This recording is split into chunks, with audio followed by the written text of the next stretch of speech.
My name is Rohan Bryan, better known as Wash in my community. I'm the council of the Mark Bay Division. I just want to big up places like Dumfries, the real headquarters of PNP. You have Spring Garden, Nuts River, Church Corner, Bamboo River.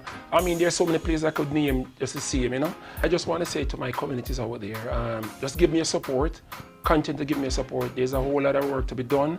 I'm on top of it. I'm doing my very best and just continue.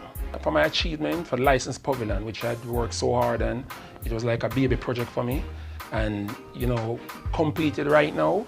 I would do the licensed beach, which is still, you know, somewhere finished up.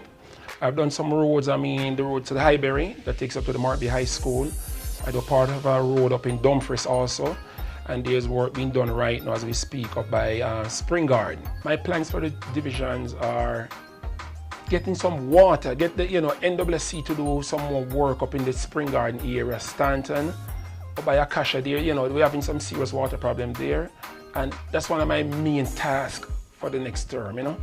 And I really want to complete the Mark Bay Park also, because that's another baby project for me. And roads, as we know, St. Thomas, there's a lot of problem with roads, and try my very best to get, to accomplish these missions. Vote for me, Rohan Bryan, on November 28th. The People's National Party, with the people, for the people.